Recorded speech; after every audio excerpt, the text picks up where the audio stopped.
부의 역전이라는 건 온다. 지금 그러고 있다. 이미 꼭지점에 사는 실수를 줄이면 20년의 부의 역전에 대역전을 할 수 있다. 인구가 몰리는 지역, 일자리가 늘어나는 지역의 부동산 가격은 앞으로도 우상향할 수 있어요.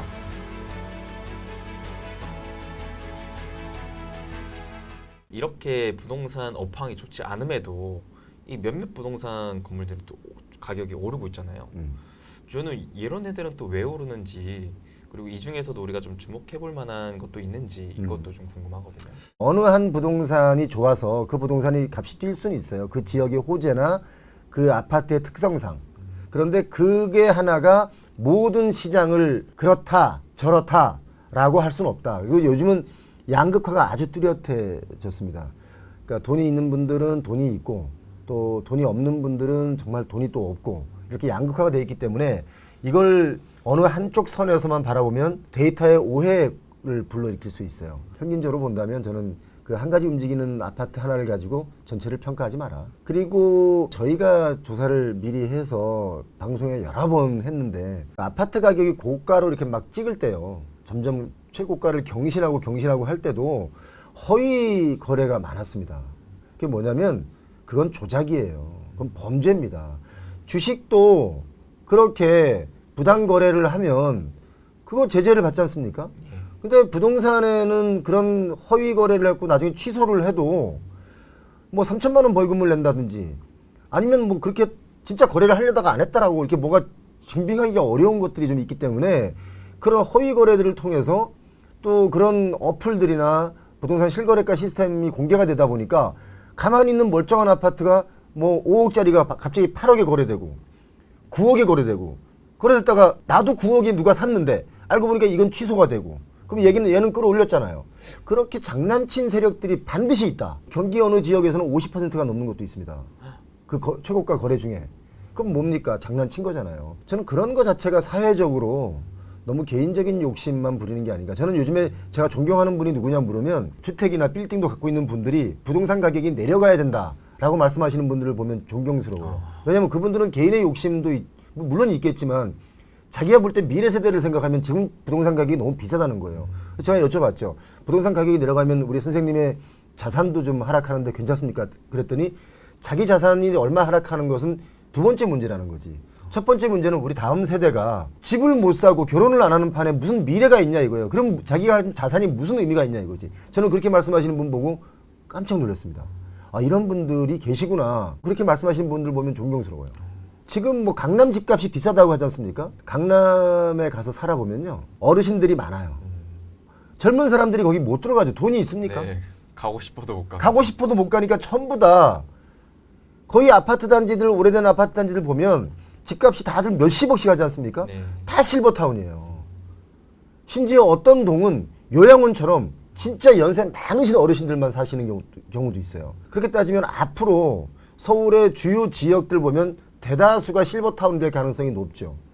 지금 젊은 세대들이 가장 많이 집을 살 수 있는 곳이 뭐 경기 외곽 지역 중에 동탄이랄지 운정이랄지 저쪽 별내랄지 김포 저쪽이랄지 정말 출퇴근하는데 사실상 시간이 많이 걸리잖아요. GTX 뚫리면 뭐 집값이 뛴다 쩐다 하는데 이미 그게 다 선반영이 됐다고 저는 보고 있고 GTX를 뭐 매일 타고 다닙니까?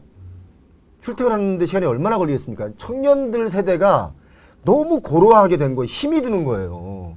그러니 회사 다녀서 정말 열심히 뭔가 창의적으로 일을 할 수 있겠습니까? 출근하는데 지쳤는데. 그래서 많은 분들이 저에게 부동산의 적정선이 얼마냐라고 물어보시는 분들 많은데 저는 개인적으로 아주 그 평화로운 가격이 GDP 대비 10배. 내가 10년 정도 일을 열심히 해서 돈을 알차게 모으면 내가 원하고자 하는 내 소득에 맞는 집을 살 수 있는 정도. 그럼 지금은 GDP 대비 몇 배 정도 수준인 건가요? 지금 뭐 서울의 경우는 30이 일단 넘고요.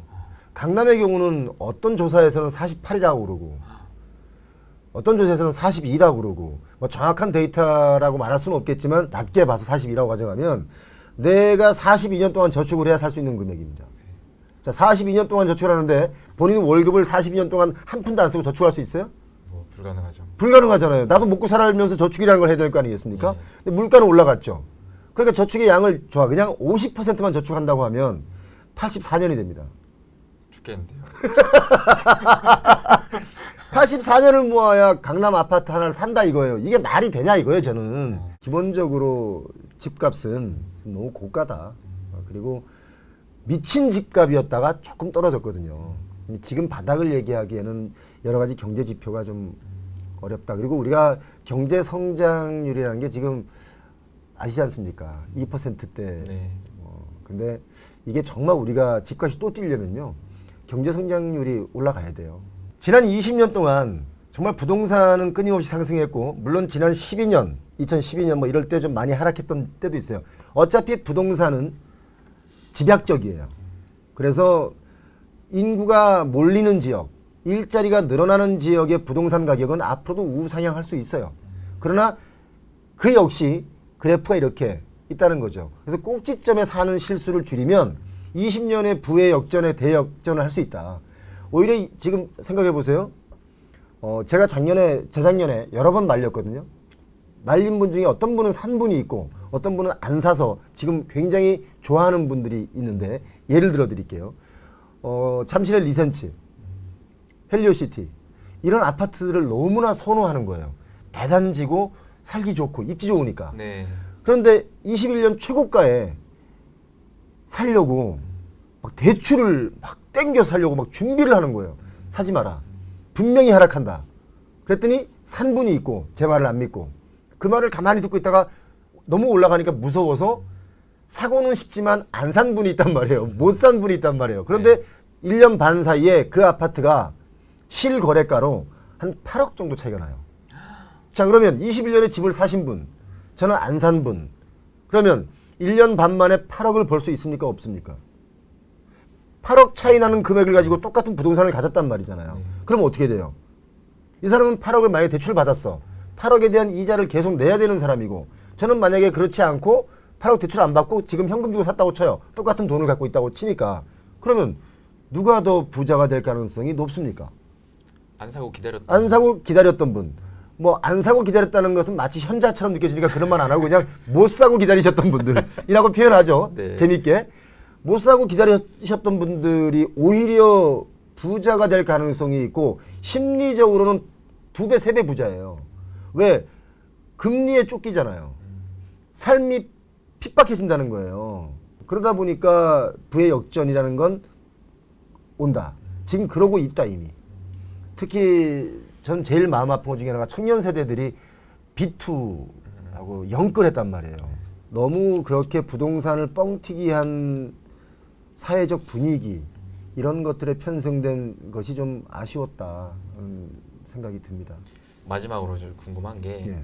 최근에 사실 전세 사기 피해도 많잖아요.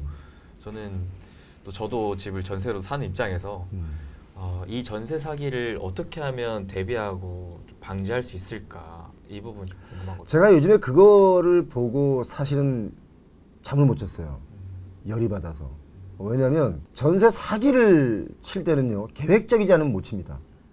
우연의 일치로 내가 전세를 줬는데 가격이 많이 하락했어. 이 사람들은 끼케야 한 채 또는 2채의 전세를 줬단 말이에요.